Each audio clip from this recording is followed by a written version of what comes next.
الحمد لله وكفى وسلام على سيد الرسل وخاتم الأنبياء وعلى آله وأصحابه الهدى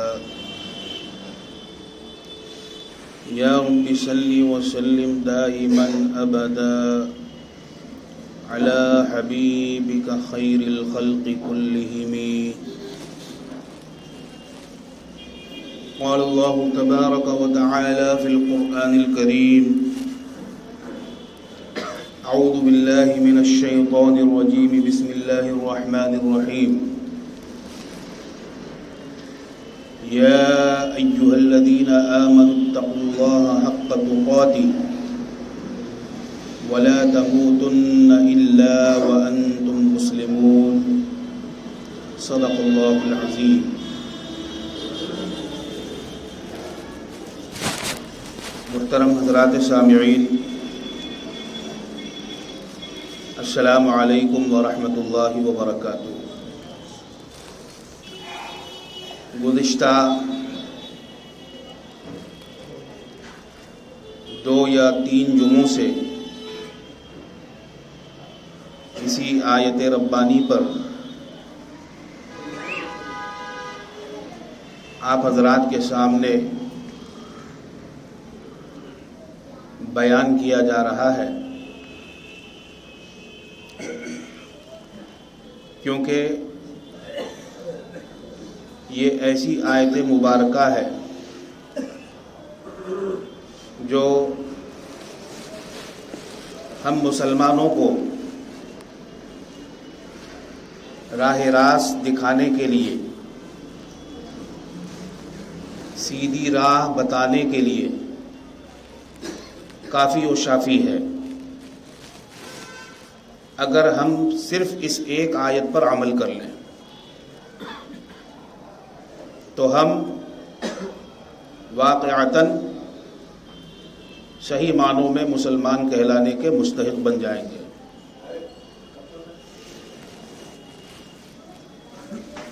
اللہ تبارک و تعالی نے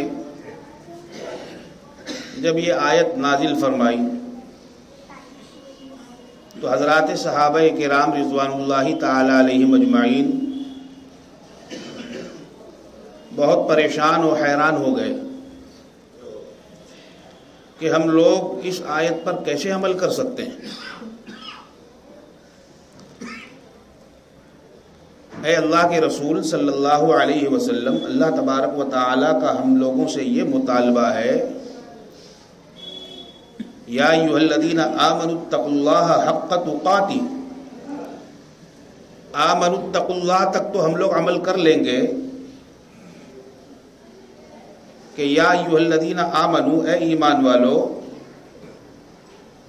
تقوی اختیار کرو۔ ہم لوگ تو گناہوں سے بچ جائیں گے اور بیکار کاموں سے اپنے آپ کو محفوظ کر لیں گے، لیکن حق تقاتہ اس پر کیسے عمل کر پائیں گے کہ جو اللہ رب العالمین نے یہ ارشاد فرمایا کہ جیسا کہ تقوی اختیار کرنے کا حق ہے،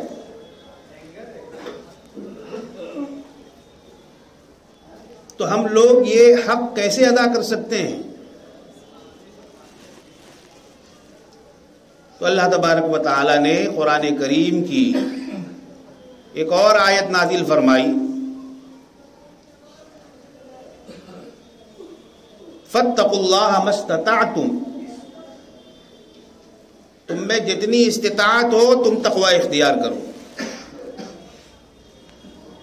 جہاں تک تم کر سکتے ہو، جتنا تم کر سکتے ہو، جتنا تم بچ سکتے ہو، بچو، بچتے رہو، تقوی اختیار کرو،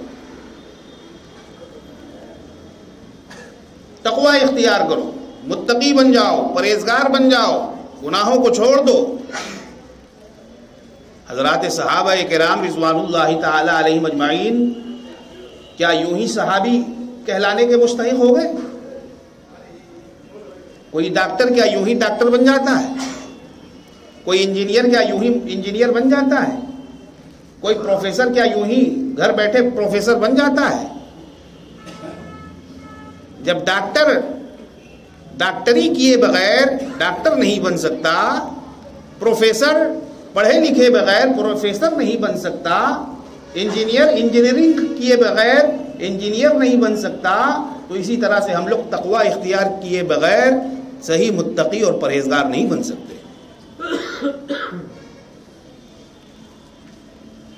حضرات صحابہ ایسے ہی صحابی نہیں بن گئے، بہت شدائد و کرائب برداشت کرنے پڑے ان کو، بہت پریشانیاں جھیلنی پڑی۔ مکے میں ظلم و ستم کا جب بازار گرم کیا کفار و مشرکین نے، اور جب ہجرت کی باری آئی، جب صحابہ ہجرت کرنے لگے، اپنے ملک کو چھوڑنے لگے، کس کی خاطر؟ ایمان کی خاطر، اسلام کی خاطر۔ جب قربانیاں دینے لگے، اپنے گھر بار کو چھوڑ دیا اور اپنے خاندان کو چھوڑ دیا، دکان کو چھوڑ دیا، مکان کو چھوڑ دیا، کس کی خاطر؟ دین کی خاطر، اللہ اور اس کے رسول کی خاطر۔ ایک صحابی تھے حضرت صہیب رومی رضی اللہ تعالی عنہ، روم کے تھے وہ۔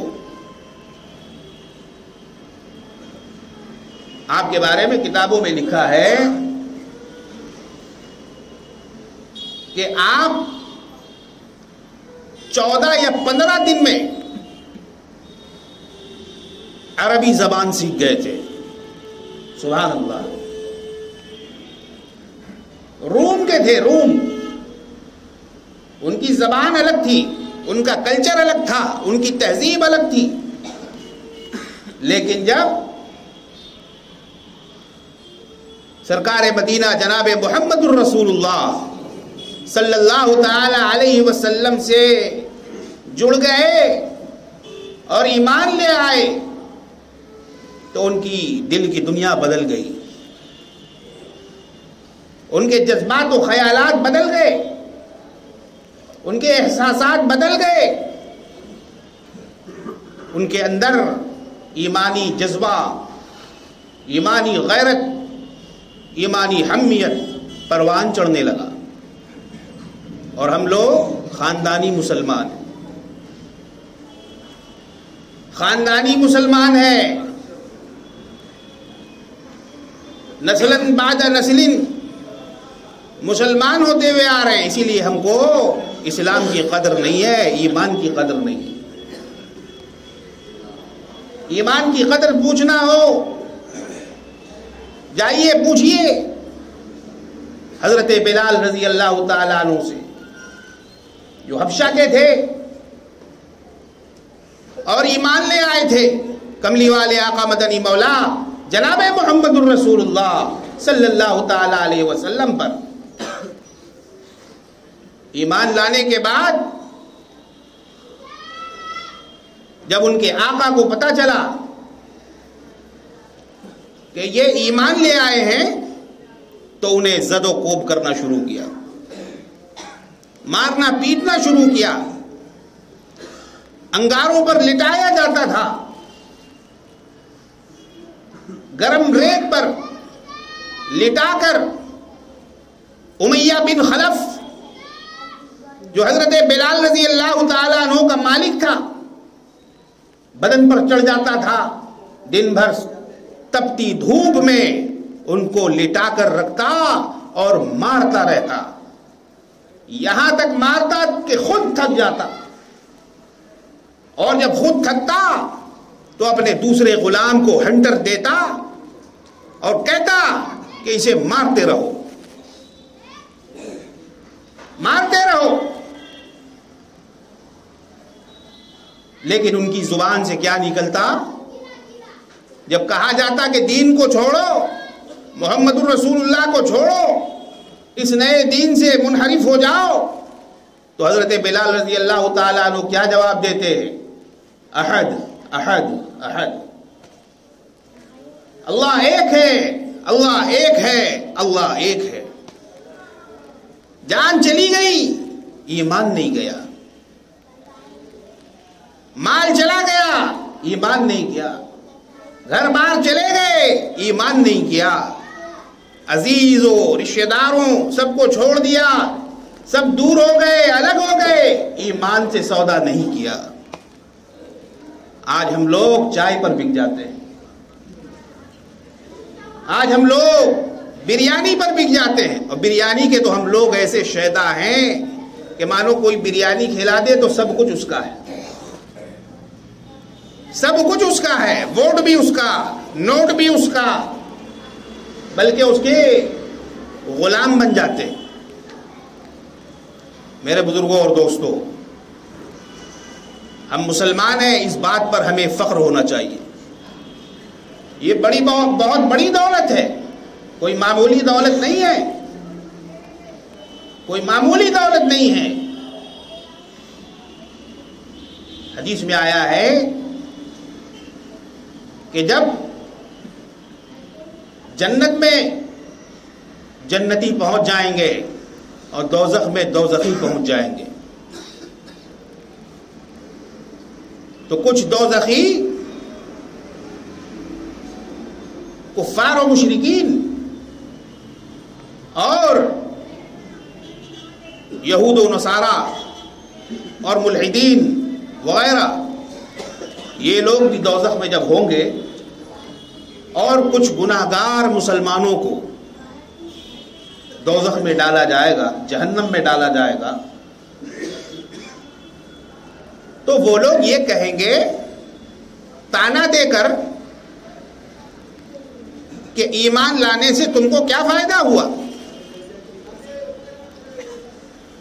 ہم لوگ تو ایمان نہیں لائے، ہم لوگ تو مسلمان نہیں ہوئے، کافر ہی رہ گئے یا عیسائی رہ گئے، مجوسی رہ گئے یا مشرک رہ گئے، لیکن جو ہمارا حال ہے وہی تو تمہارا حال ہے۔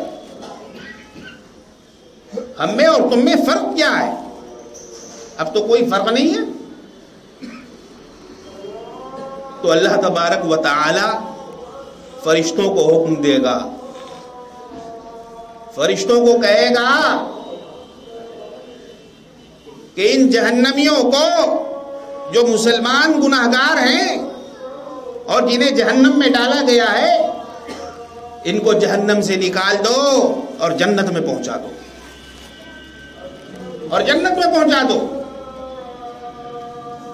تو جب وہ جہنمی یہ دیکھیں گے کہ ارے ان کا حشر تو ہمارے ساتھ ہوا تھا لیکن اب ان کو جنت میں ڈالا جا رہا ہے،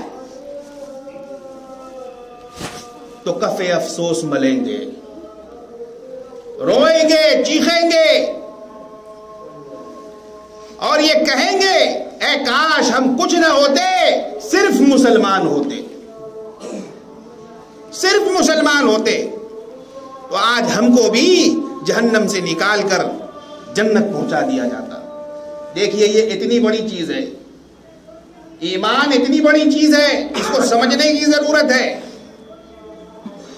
اس پر عمل کرنے کی ضرورت ہے۔ ایک نہ ایک دن گناہگار مسلمان جہنم سے نکال کر جنت میں ضرور ڈالا جائے گا، لیکن اب اس کا یہ مطلب نہیں ہے کہ ہم لوگ گناہوں بھری زندگی گزاریں، گناہوں بھری زندگی گزاریں۔ گناہ کو چھوڑنے کا حکم ہے، گناہ کو چھوڑنے کا حکم ہے، گناہ کے سامنے بھٹکنے کا حکم نہیں ہے، گناہ سے چیلنج کرنے کی ضرورت نہیں ہے۔ گناہ سے چیلنج کرنے کا کیا مطلب ہوا؟ اللہ رب العالمین سے چیلنج کرنا ہوا۔ آپ اتنے طاقتور ہیں، آپ اتنے بہادر ہیں کہ آپ خدا سے مقابلہ کریں گے؟ آپ اپنے اللہ سے مقابلہ کریں گے؟ نہیں۔ اسی لیے میرے بزرگوں اور دوستوں، گناہوں بھری زندگی سے توبہ کرنے کی ضرورت ہے اور گناہوں کو چھوڑنے کی ضرورت ہے، گناہوں کو ختم کرنے کی ضرورت ہے۔ تو حضرت صہیب رومی رضی اللہ تعالیٰ عنہ کے بارے میں بتا رہا تھا کہ صرف 14 یا 15 دن کے اندر انہوں نے عربی زبان سیکھ لی تھی. یہ بھی صحابہ کا کمال ہے. اس کو انہونی بات ہم اور آپ سمجھیں تو سمجھیں، لیکن واقعتاً یہ سچی بات ہے. ہمارے اکابرین و بزرگان دین کے ایسے ایسے واقعات ہیں کہ ان کو اگر بیان کیا جائے تو آدمی حیران و ششدر ہو جائے اور یہ سمجھنے لگے کہ پتہ نہیں یہ بات سچی ہے یا جھوٹی ہے. 3 دن میں ہمارے یہاں قرآن کا حافظ موجود ہے الحمدللہ. صرف 3 روز میں، صرف 3 دن میں پورا قرآن باقاعدہ حفظ کیا. یہ کیا معمولی بات ہے؟ 7 دن میں حفظ کیا گیا. 7 دن میں. امام غالباً احمد بن حنبل رحمت اللہ علیہ کے بارے میں آتا ہے کہ جب انہوں نے امام شافعی رحمت اللہ علیہ کے پاس شرف تلمذ حاصل کیا، پڑھنے کے لیے گئے، تو امام صاحب کا فائدہ تھا کہ جب تک بچہ حافظ قرآن نہیں ہوتا تھا اس کو اپنے درس میں نہیں بیٹھنے کی اجازت دیتے تھے. ان کی شرط تھی، اور امام صاحب ابھی چھوٹے تھے، لیکن پھر بھی انہوں نے یہ فرمایا ان سے کہ ٹھیک ہے میں آپ کو بیٹھنے کی اجازت دوں گا، لیکن میری ایک شرط ہے. کیا شرط ہے؟ کہ آپ کو قرآن کا حافظ بننا پڑے گا، پورے قرآن کا حافظ بننا پڑے گا، اور اس کے بعد میں آپ کو اپنے درس میں شامل کروں گا. چنانچہ کتابوں میں آتا ہے کہ 1 ہفتے کے بعد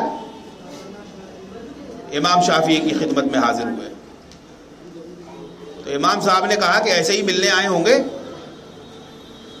فرمایا کیسے آنا ہوا؟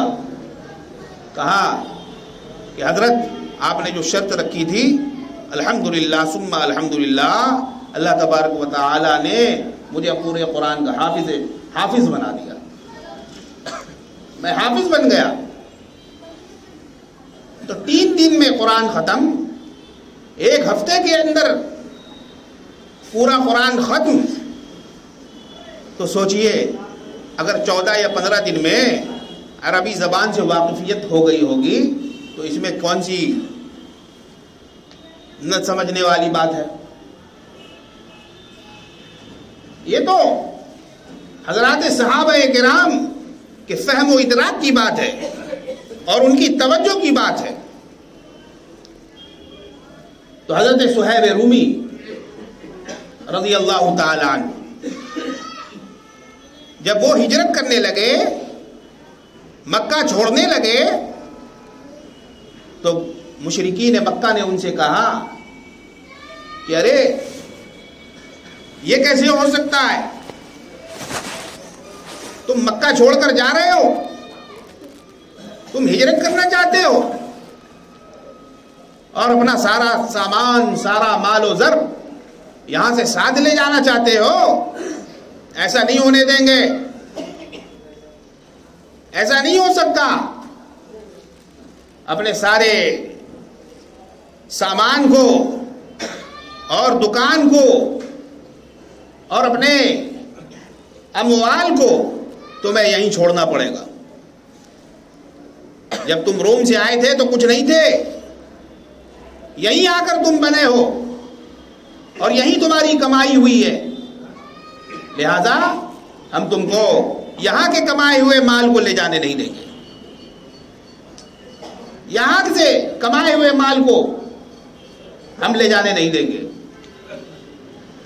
تو حضرت صہیب رومی رضی اللہ تعالیٰ عنہ نے فرمایا تو پھر کیسے جانے دو گے؟ تو کفار و مشرکین نے کہا کہ تمہیں سب مال کو یہاں چھوڑ کر جانا پڑے گا،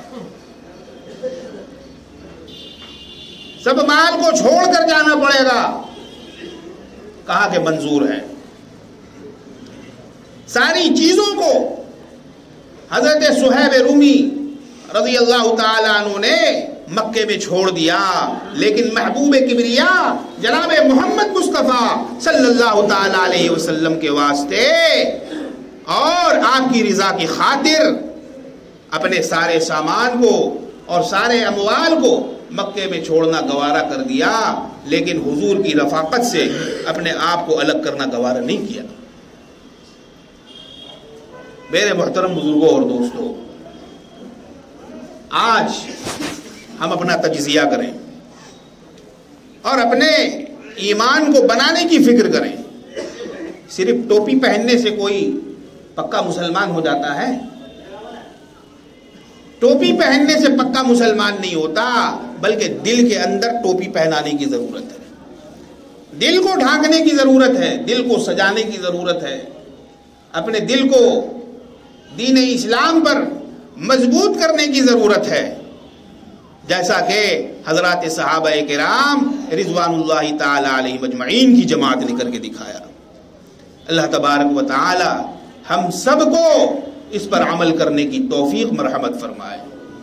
اور جو آیت بچ گئی تھی جس کے بارے میں نے آپ حضرات سے وعدہ کیا تھا کہ اس کی بھی مختصر سی تشریح کی جائے گی، تو اس کی تشریح یہ کی جا رہی ہے